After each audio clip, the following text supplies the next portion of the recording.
Today I'm going to speak about all of the essences in life.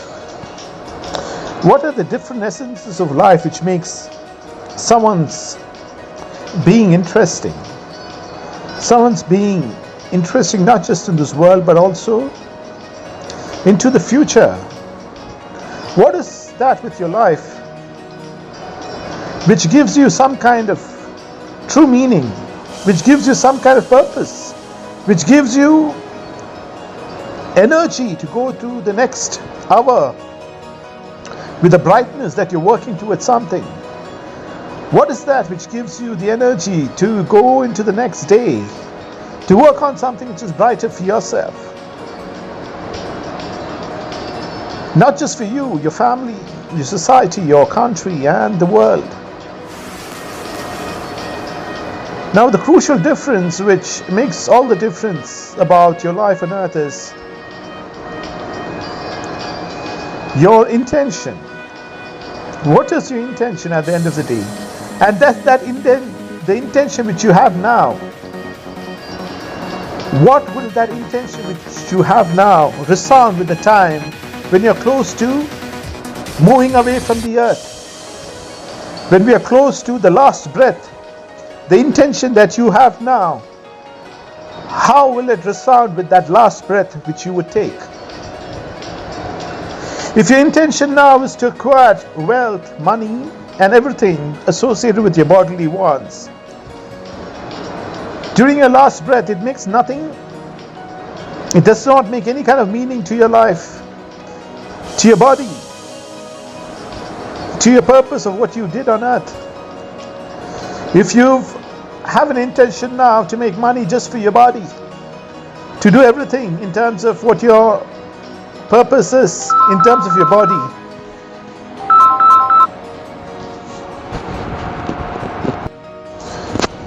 so what is that which makes your life, your intention, your next breath which you live on earth, the air that you're breathing as of now, your environment, your surroundings, the place that you're being there, your being as of now, how does it resound with the time when we have to move away from the earth? How does it resound with the time when you're going to take the last breath? Which is a fact, when all of us are going to take the last breath, just like the millions who have come before us, millions who are on the earth as of now, millions who will come in future, everyone will turn dust. How will your life will have any kind of meaning? As I mentioned, once we're doing things for the body, it will have no kind of meaning for your personal life. You might have made a lot of wealth and money and everything, but at the end of the day, those wealth and money would go to your children maybe, or a company or so, the directors and so. But at the end of the day, your life is a kind of zero when you're going. The only meaning that you will have is that you've done something in terms of the future. You've done something concrete, a concrete action. Your life on earth has transcended your body and gone into the future. Once you've done something very concrete for the future of our planet, for the future of the beings on earth, for the future of everything that we see around us, the future of the unborn children of the world, the future of the smallest children in the world and their future, the future of the future in the next 100 years. Once you have done something concrete in terms of the yesterday, today and tomorrow, your life starts to have just not meaning. Your present time would be an inspiration for the future. 50 or 100 years from now, people will thank you for what you've done in terms of your contribution. As we see around us, there are so many animals. All of them have a different want. They want food. And they pass away. And we forget about an animal. Just like that, let not our lives be forgotten. Let's have a purpose more than just the body for this time. The purpose should be some concrete action which you take in terms of the future. Some concrete action which you take in terms of giving a better life for people ahead into the future. As I mentioned, that the breath that you take should have some kind of meaning to your life. As of now, and also at the time of the last breath. So if you're going to take the breath as of now, it should have a meaning towards the last breath. What I mean is that anything that we do in earth as of now, we do not reflect on the time that we might take the last breath at any point of time in life, because everyone's life is a time span in the eternity of the universe. It's a speck of dust as we understand. All of our lives are a speck of dust in the eternity of the universe, and we have some kind of meaning in our lives, and we have all kind of meaning in our life, and we have a presence in the yesterday, today and tomorrow. Once we transcend our bodies once and into the greater purpose of the universe, which drives all life on earth, which nourishes all life on earth, which gives the basic life forms on earth the energy to survive, thrive and evolve into the future. It includes yourself, your children, your grandchildren, and also all of the children of the world and their future, every system in the world which is alive, every living being on earth. Now, when you consider the greater span of the universe, the greater span of our earth, the eternity of time, and your presence and your life on this earth, the moment you're breathing now should have some kind of meaning in terms of your last breath on earth. That kind of meaning only will come when you transcend your body and into the greater purpose of the earth. The problem with most people as of now, and most of us as of now, is that we're trying to live a life which is very long in terms of the earthly values, in terms of the body. But it is most important to recognize that it's the quality of your life which is most important than the length of your life. There is no meaning in expanding a life or trying to live a life which is very long in terms of the speck of dust in history which we are, in terms of the eternity of the universe. We are trying to extend our lives instead of having a quality life. Every minute that you take should be of some kind of quality, which you provide something for the future generations, for the future of our planet. Every minute that you are on this earth is a gift for you to get out of your bodily wants and into the greater span of the universe. And when you do so, you become a part of the heaven as we understand in all of our religions. We become a part of the yesterday, today and tomorrow. Otherwise, we are embroiled in the eternal energy of turmoil, the turmoil of the earth, which the force of turmoil within our earth also, within our universe, which is a very temporary time, but we are one with that energy of turmoil. Our life turns into turmoil once we focus on only our bodily wants without considering the future of the universe, the future of our children, the greater grandchildren, and everything about the future. Once we are completely focused on ourselves, we lose everything in terms of eternity. We lose everything in this world also, which we do not understand. When we are in the carnal energies, which it's an energy of deprivation, as I mentioned before, we lose our souls, we lose the purpose of our lives, and also whatever we gain turns out to be a kind of curse, which is within the energy of turmoil, which is the energy of a curse. So we are inviting a curse by focusing our energies and efforts on ourselves. And this has been, as I mentioned before, it has been channeled because of certain thought process which was put into humanity over long periods of time. And everyone is thinking that if they work for the body and do everything for the body, they're going to gain something. But what are you gaining in the speck of life among millions of lives which is lived on earth, which is in the time span of eternity? What are you gaining? You do not gain anything. Any animal which has come and gone over millions of years, today and tomorrow, lives the same life. If you're going to focus on our body, any animal lives the same life just like us. It's focused on its food, it's focused on an environment. And then it lives and passes away. The only meaning, as we mentioned, is to work for the future of our planet, the future of future generations. Now, as you breathe today, what does your life mean at the last breath of your life? When you breathe the last breath on this earth, for the minute time span which is given to you, as an opportunity, as a blessing, what is your role within your body? What is your role within the body which is going to become soil? You like it or not, all of our bodies are going to become soil one day. But during the time span when you had life, when you had a soul, what was your contribution during your lifespan? Were you focused just like any other animal? Were we focused just like any other animal? Or did we have a greater purpose? That's the question you should ask yourself when we are having this breath as of now.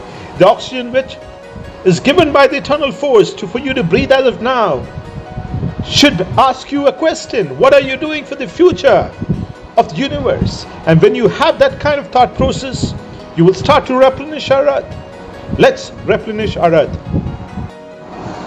Now let's ask ourselves a question which might look a little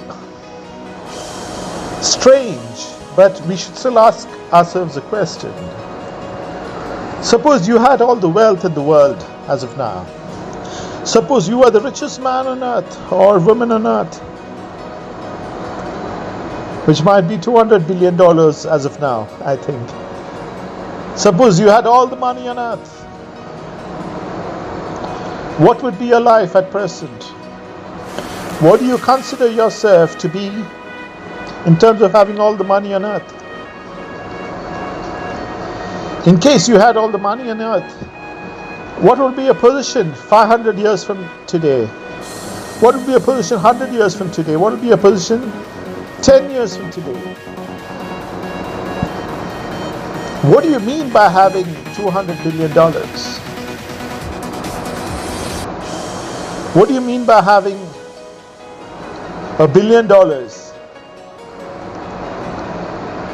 This is a question you should ask your human body. No matter how much of wealth you have, your human body can consume only what it can. If you're going to overfeed your human body, no matter how much of wealth you have, you're going to do harm to your body. So there's a limited kind of experience within your body, no matter how much of wealth you have. So then what can you do? You might have power in terms of using that kind of amount for your personal gain. But you should understand that the more money that you have, the more problems you invite in terms of its security. And you would not be able to use much of the money, because much of the money, which will be 99.9% of it, will be with the banks or will be in some way or form with the financial institutions of the world. Although you might be the owner of that kind of money, in paper, it's basically managed by someone else. Your access to that money would be quite limited in terms of yourself. But no matter how much of money that you have, you will have to travel in the best of cars. You can. But what is the value of that car in terms of eternity? You might have all kinds of value when you're going on a Rolls Royce on earth. But the same thing has a value when you go even in a Mercedes Benz or even a lower car. Maybe you don't have to go to the cheapest, but if you're riding a good car, you have the same kind of value also. It's not necessarily a Rolls Royce, But even if you're riding a Rolls Royce, on a human level, you get appreciation for the limited time that you have on earth.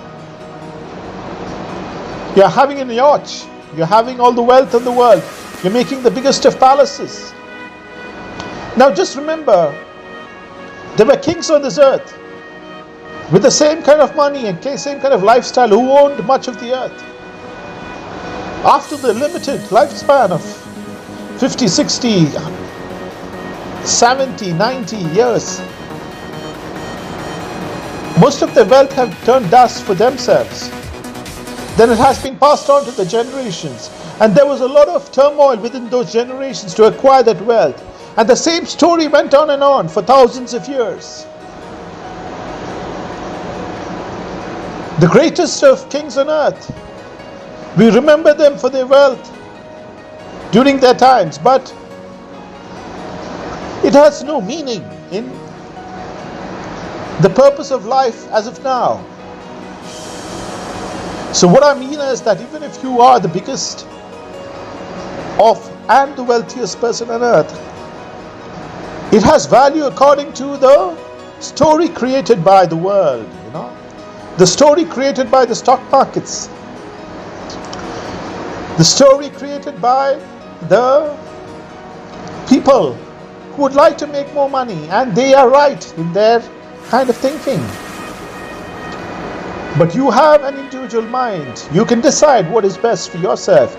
You do not have to be sold to an idea which is made so that people can work their lives out, in terms of a dream, and go behind money and lose much of their souls and also the real purpose of their lives on earth.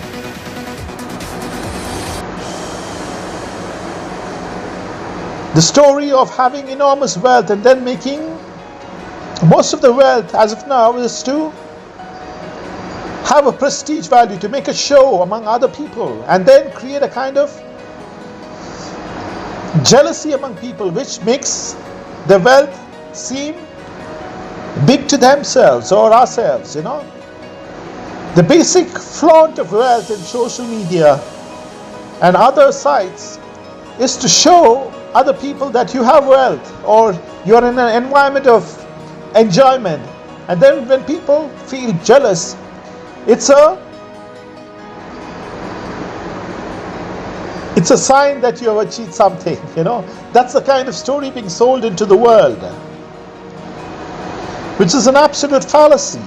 It is absolutely, completely meaningless. And the person who's feeling jealous is being driven into complete turmoil within themselves, And that's what most people in the world do today.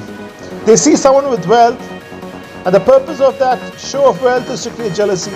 And then they get driven into the energy of turmoil of their own lives. And they're driven into a curse into their own life because they start to move within that jealousy field. And the more you get into the state of jealousy, the more you destroy yourself. It's the fastest way to go into complete turmoil, to destroy anyone's life on earth. You should understand that wealth is not associated with something of a blessing in terms of the eternity of the universe, in terms of what we have seen across different generations who have come and gone in the thousands of years. It is your ability to understand wealth and to know that wealth is very limited for your use, no matter how much you have. You have a human body, and your experience within the human body is limited. And even if you have the greatest of wealth on earth, if you're going to focus on your body, you're going to destroy yourself. So even if you have the greatest wealth, it will only have some kind of meaning if you use it for the well-being of others, or to create better ideas, or create better companies, or whatever it is into the future. The greatest of wealth on earth, the greatest of richest people on earth, they know the real secret of it, by which they know that they can use very limited wealth for themselves in terms of what they can do for the body. How much can you enjoy in terms of food? Now, the more you try to have the richest of foods, the more you will get into health problems in terms of fat and everything. So, some of the basic things which are really helpful for your body is very normal food, which includes sprouts or whatever it is. The basic vegetables which nourishes. All you need to do is just keep it organic. So even if the richest person or even in the middle class, you can have the access to food which is healthy. But the problem is, the more rich you get, the more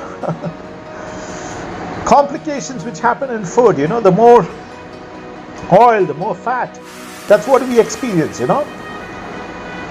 So being sold with the idea that you have to run behind money, and then the projection of wealth among the riches, and then feeling jealous and rolling in that jealousy and destroying yourself. And it's one of the greatest ways where you can destroy yourself. When you're in jealousy, you do not feel gratitude, and that the failure of having gratitude will destroy your soul, will destroy your body, will destroy your health, and also will destroy people in your family also, because you're emitting that energy of jealousy.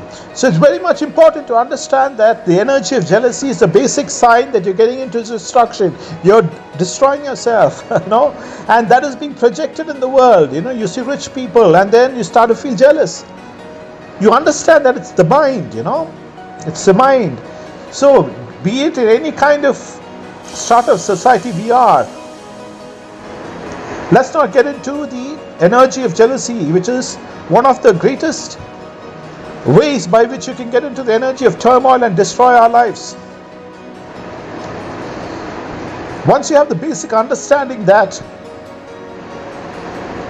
you can have the basic systems of life and still thrive.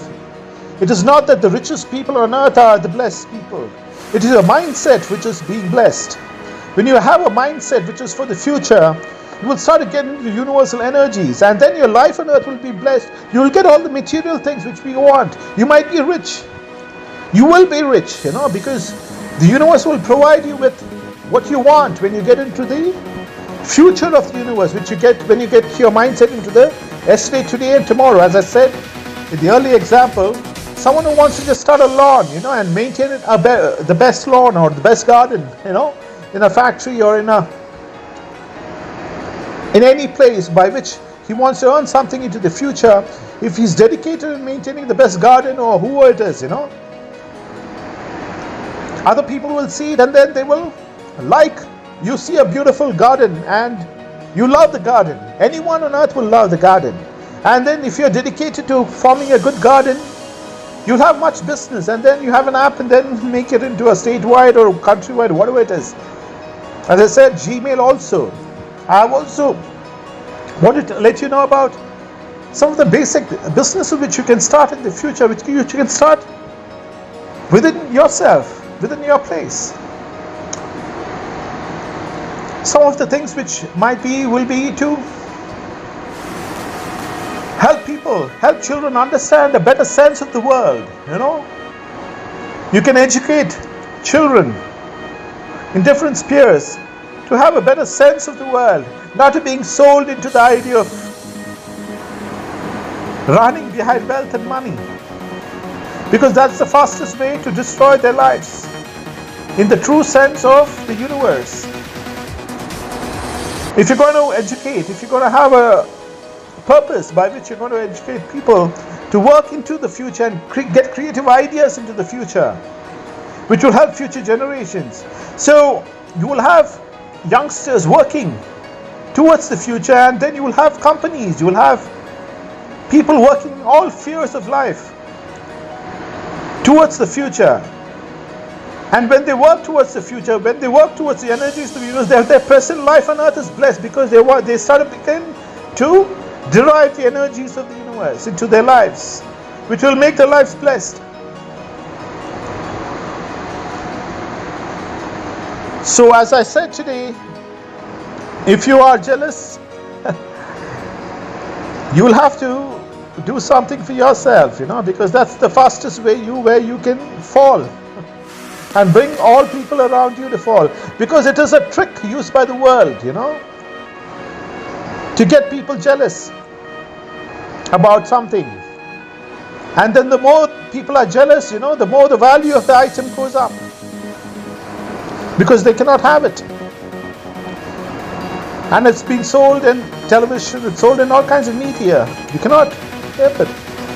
You will not start to be jealous about anything, because once you start to get the real meaning of life, it's called nirvana. And if you like it or not, jealousy is one of the biggest strains within the human. It's one of the leading causes of all kinds of disease. It's the leading cause of turmoil. It's the leading cause of destroying yourself. So why do you want to get into an energy which is destroying yourself? Why do people get into that kind of energy? Because they've been sold to feel jealous, right from a young age. You've been sold the idea that you should feel jealous about someone. You see someone with a better car, or you see someone having a better food. You're jealous, someone. But it's been sold that you have to acquire it, or you should start to look into it. But what really happens to your soul is, once you understand the basic things of life are for free, you have the air, the water, the best of things, and once you start to feel gratitude for it, you'll know that the basic foods of life is also not very expensive, and it can keep you very healthy, it can help you prosper.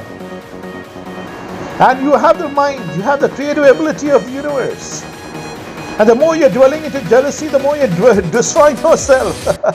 So once you start to use the creative force of the universe, which is within you, with all of you do not have to feel jealous. Once you get into the creative source, moving away from your bodily wants, you will start to gain into the influence of the universe, to gain into the multitude of the universe, the abundance of the universe will start to move into your life. You will get away from the scarcity thinking, of just like any other animal. As long as you're focused on your body and then you're feeling jealous, a dog or any other animal feels jealous when another dog eats better food, it'll start to bark. So it's the same response which you're having. You're reducing yourself to We are reducing ourselves to normal animals. Let's transcend the idea of jealousy, because jealousy is equal to downfall. Jealousy is directly equal to your illness. Jealousy is directly equal to every bad energy which is coming into your life. Jealousy is equal to you dying in an energy of turmoil, inviting a curse in your life, inviting a curse around people around you. Let's move away from the energy of jealousy and into the greater source of the universe. The energy of jealousy is completely because we are focused on our bodies. And the more we are focused on the bodies, other people can make more money. That's an idea which is sold, And the more people run behind money because of jealousy, the more of control within the society by the right kind of people who move this idea. You cannot blame anyone because that's the way you've been programmed. That's the way you understood it. So today you're getting nirvana, to get out of jealousy and get into the greater realm of the universe, by which you will use a creative mind, and then your mind turns a blessing. You yourself turn a blessing, and your life turns a blessing in tune with the creative source of the universe. There should be no longer intense jealousy moving into the future, because jealousy is just the carnal energy of just any other animal. Moving into the future, let's get into the creative source. We should understand that anyone on earth can use the power of creativity, which is given by the godly energy of the universe, and earn enough and more for themselves. It's not comparing yourself to anyone, That's the basic idea which is given so that people can run around and be controlled. Once you move out of the sphere of jealousy, you get into the sphere of creativity, you get into the sphere of abundance, you get into the sphere of blessings, not just in your life on earth, but also into the future. You start to work for the future of our earth, and in turn, your life on earth is blessed, your life into the future is blessed. You do not lose your soul along with your body on earth. Your soul is also remembered into yesterday, today, and tomorrow, which is also going to be one with eternity, which is also going to go with the energies of eternity. Let's replenish our earth.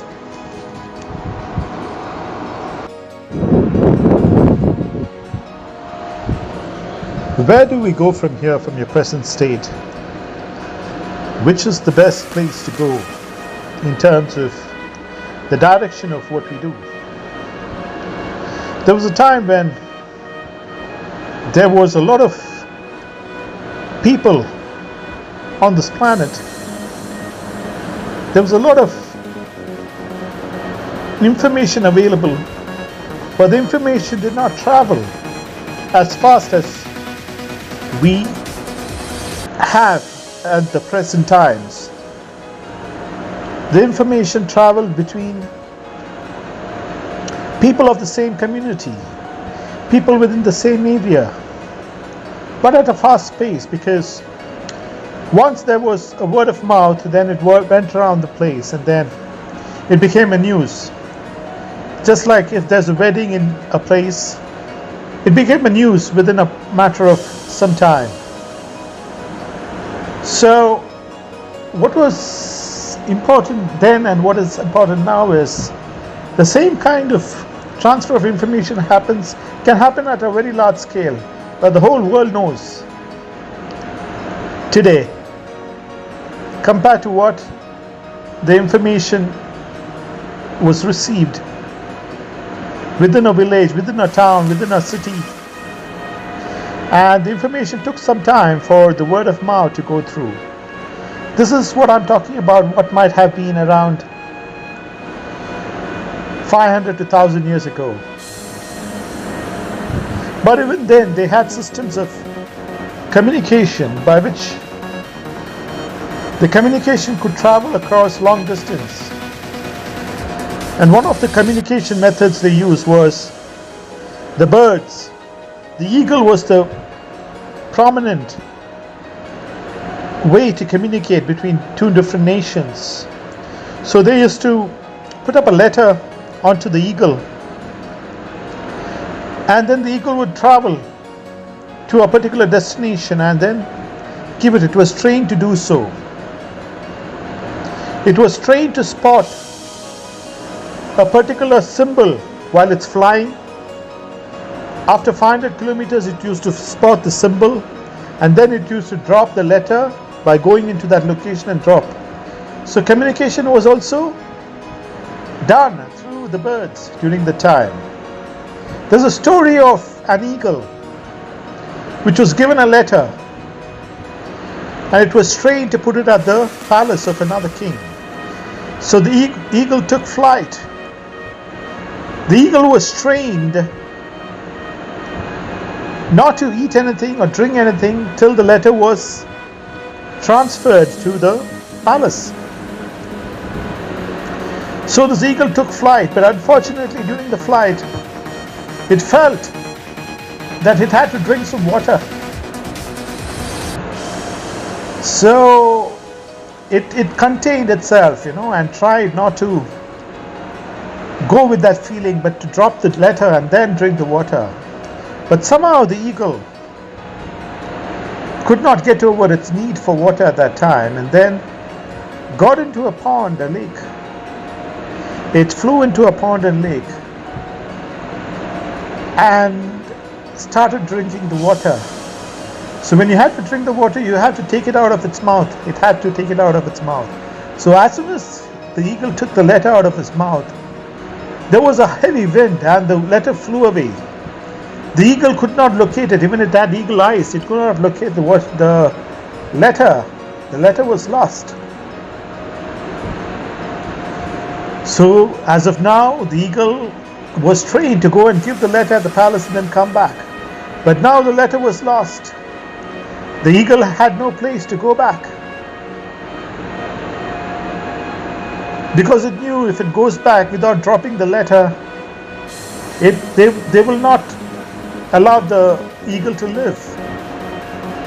The palace might kill. So what the eagle did is, it got into its carnal instinct, or it got into its eagle instinct, and then said, at that point of time, it realized that it was being programmed to go from one destination to the other.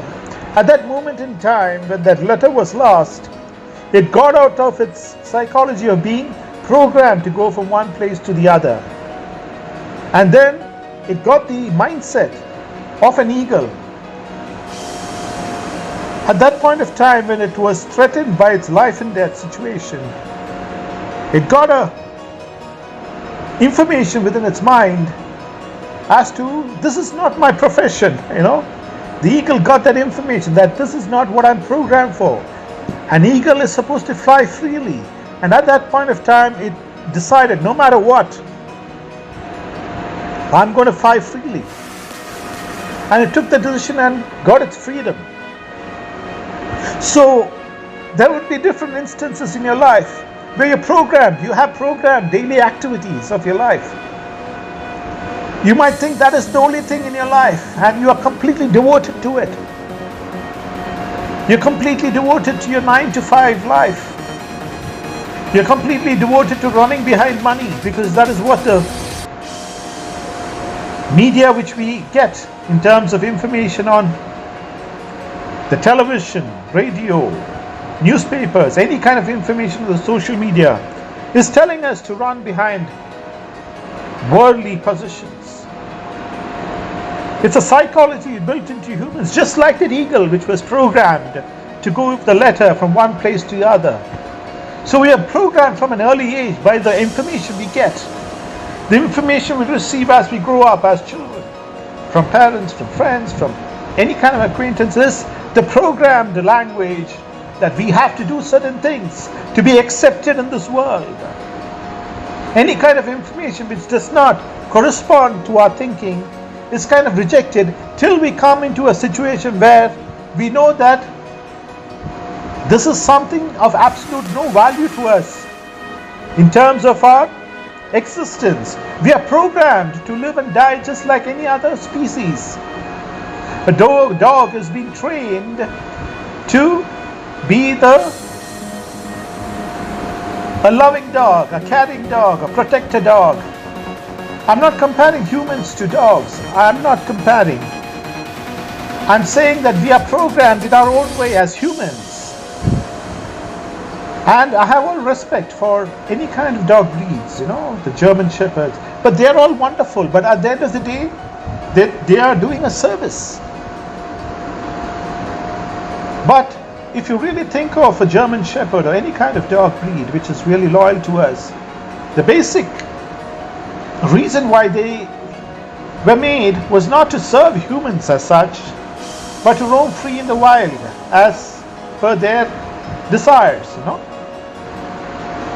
So in the same way, we humans have been programmed, and it might be good, that we take up positions, we take up professions, as long as we are in the right sphere of life, which is one with the creative energies of the universe, which is one with the future of anything that we do, which is one with the goodness of the children of the future, which will contribute to the goodness of the world into the future. If you are in that kind of profession, and if you are programmed to work in that profession, it will be the best.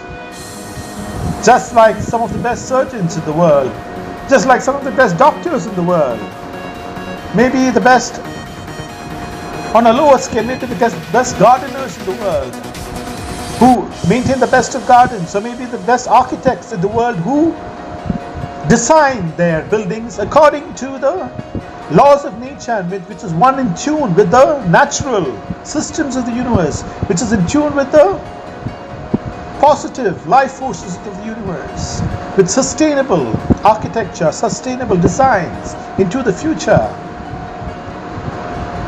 I'm just giving examples here. But there are professions by which we devote ourselves to our carnal desires about our bodies. And those are instincts like the eagle, where we are programmed to self-destruct by going after the pleasures only of our body, or the wants of our body only. And we are just like any other species of life on earth once we have that system of life. Let's move away from the system of life which is programmed to just serve our bodies, just ourselves, running behind something just for yourself or ourselves or anyone around you.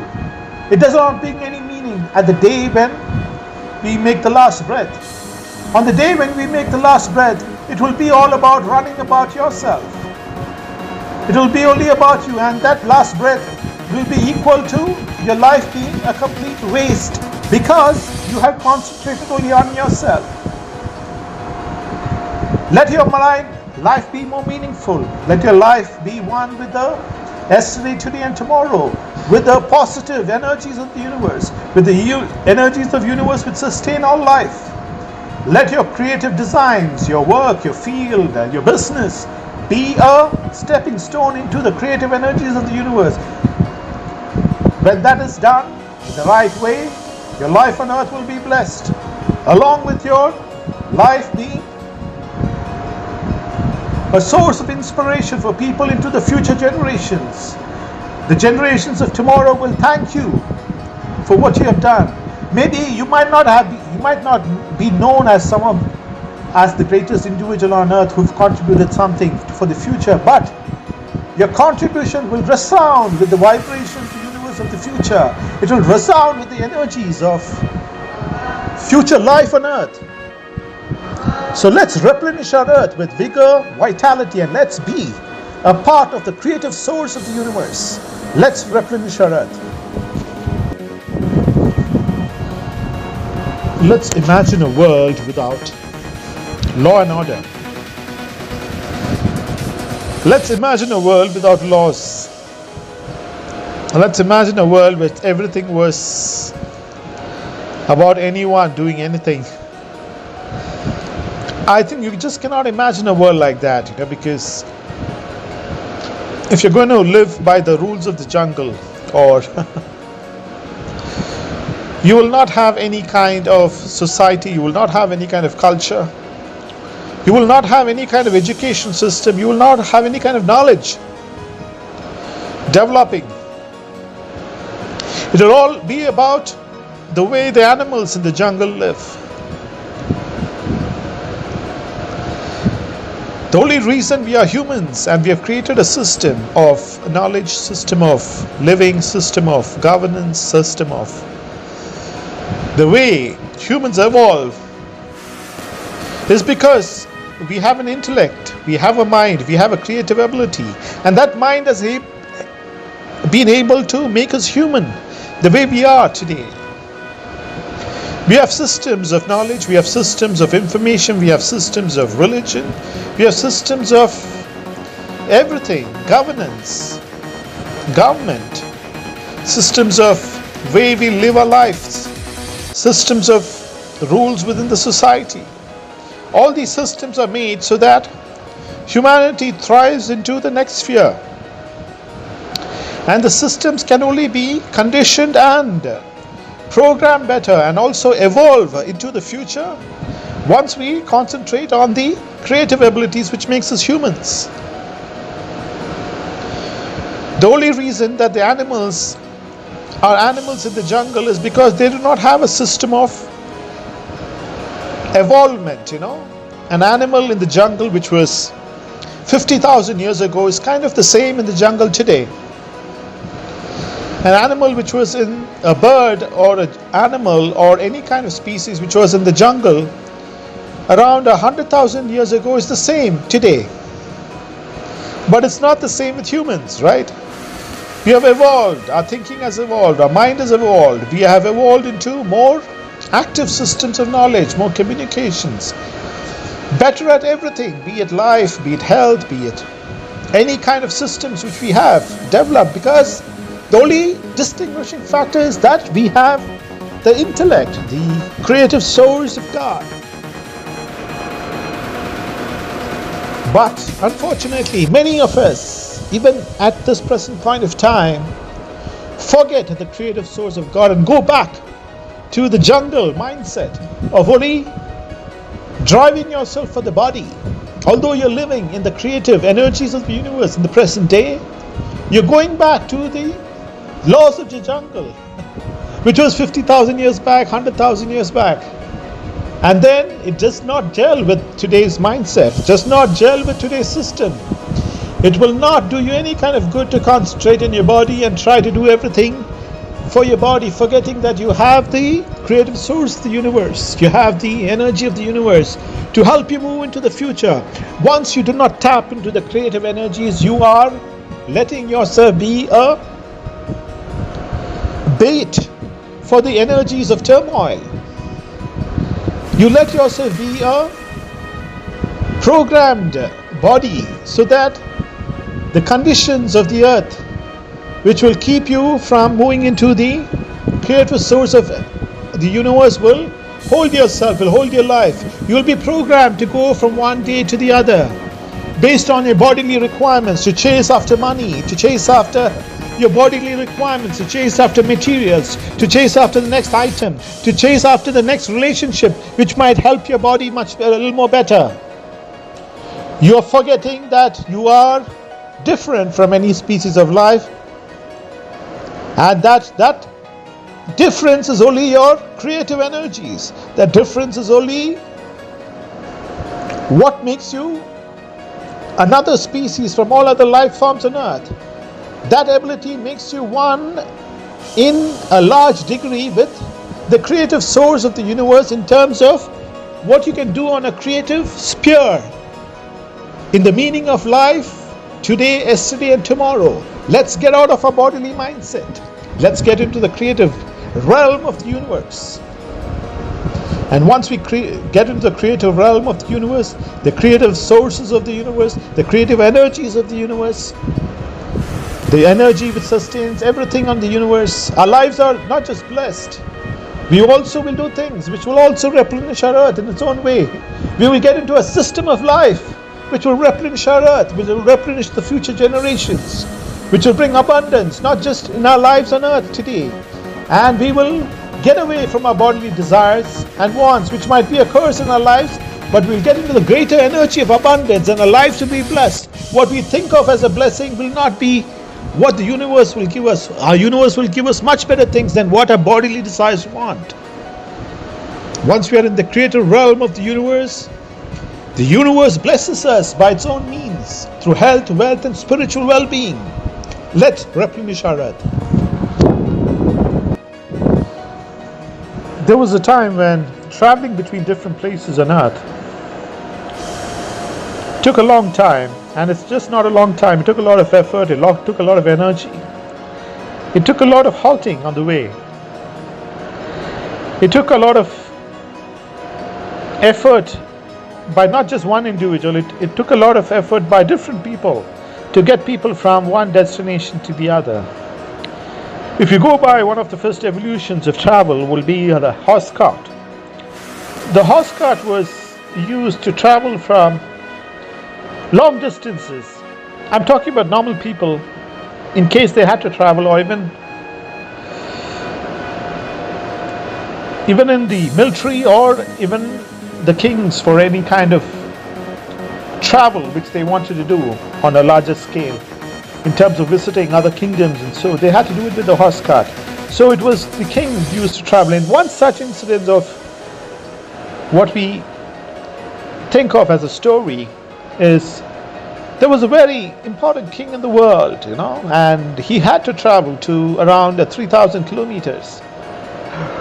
3,000 kilometers on the earth today is nothing much in terms of travel. It might take around 2 hours or 3 hours in an aircraft. But during that time, 3,000 kilometers for the king meant around a year's time of travel in the horse, or at least around so much time, So every planning was done as to how things had to go about with the travel. The entire road stretch was laden with soldiers so that the entire road will be safe. There will not be any kind of problems along the way which might be natural, or any kind of thieves or any kind of burglars, any kind of thing with terms of security.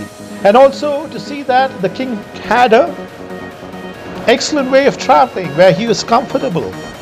He, along with his people, could travel. So the arrangements were done for the entire 3,000 stretch of kilometers. And the people involved in the travel of the king amounted to more than 100,000 people who were engaged in the travel of the king from one destination to the other, which was 3,000 kilometers. So along each destination of around 1 kilometer, you would find soldiers guarding the king's road and seeing that nothing happens, seeing that everything is going smoothly, seeing that the food, the environment, the structures, the infrastructure is right. And at that time, the king took on the horse and he started to move along with people. And it was not just the king, it was a procession of around 300 to 500 people in different horse carts. And the king was going in the middle of the horse cart, and they loved the travel. After every 100 kilometers, they used to stop by. There were stops by which they could refresh and then again get back into the travel. The horse had to be changed. Every 100 kilometers, the horse had to be changed. And once they reached the destination where the horses had to be changed, the king had areas and people to serve him and to make his life comfortable while he was relaxing. And the horses were changed, the cart was changed, and then it used to move to the next kilometer, next 100 kilometers, because the horses also had some kind of stamina, they had to. Although you can have horses traveling much more distances, but it was more wiser to keep horses at the right distance and keep changing it for more effective travel, for more better travel. So king traveled with the systems for around 1,500 kilometers. But during that 1,500 kilometers, there was a stretch of land which was around very big hill. Although there were people, the horse had a very tough time in taking the carriage on the top. So as the horses were struggling during the time, the only option which the king had at that time was to move out of his horse cart and then walk a bit of distance. And the time when the king moved out of his horse cart, there were people protecting him and surrounding him and all. He started to feel the air around the place. He started to feel the energy of the place. He started to see the scenery around the place. It was one of the most beautiful places on earth. It was one of the most beautiful places on earth which he has never seen through his palace, which he has never seen through his horse cart. That point of time when we had to walk around a kilometer or 10 kilometers, was the time when he got to know the environment, when he got to know the beauty of nature at that point of time. The views were excellent, the air was beautiful. The walk was also an exercise for him, So what the king learned at this point of time of 10 kilometers or whatever during his travel was that he had to take breaks in life. Apart from all the luxuries in life, no matter how rich you are, no matter you might own on earth, you will have to get back to nature because you're a part of nature. Your body is a part of the earth. You cannot live your life in the modern systems all day in an office. You might be the biggest CEO on earth, but you will have to go out of your place and experience the systems which give life for you to be the biggest person in your field, in your office, in your corporate, in your company. But basically it's the air that you breathe, the oxygen that you breathe, which makes you live, which makes you survive. Forgetting all this, you are in the highest place in the corporate ladder. You are in the best of locations. You've lost the mindset that you're also a part of this earth. You're also a part of the oxygen which gives you air to breathe and survive. The quality of the oxygen is at mostly important for you to lead a quality life into the earth, the water systems of the earth. Just imagine if there was a kind of war and the entire oxygen of the earth was kind of polluted, or the water.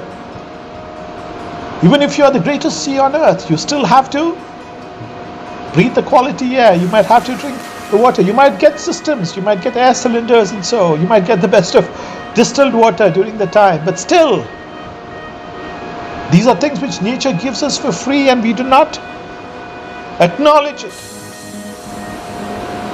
So as long as you are the best of CEOs or best of kings, be the greatest of people on earth, It matters only if you give importance to the very energies which makes you survive, it makes you thrive, which makes you evolve into the future.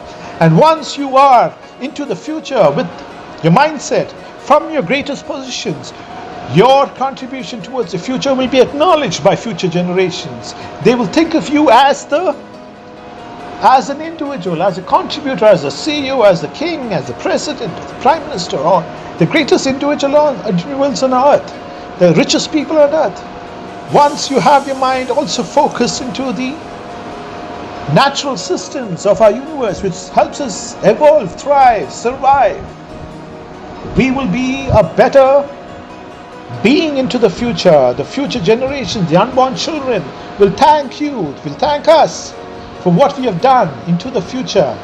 Let us be a source of inspiration for our future. Be it whatever place we are on the universe, the highest positions or the lowest positions or any kind of position. Let us acknowledge that we are surviving today because we have the basic oxygen which the universe gives us to survive. We have the basic water which the universe gives us to survive and thrive. We have the systems of life, which includes the gravitational force, the seasons, the rains, the day and night, the energy systems of the universe, the trees, the plants which grows, the agricultural life forms. All this is dependent on the basic life forms on earth. So anything that we do in any kind of field we are, the greatest of position, we acknowledge that the earth is what gives us these energy systems to survive, thrive, evolve into the future. Let us get our mindset into the future of our universe, the future of our children, the future of our planet. Let's replenish our earth.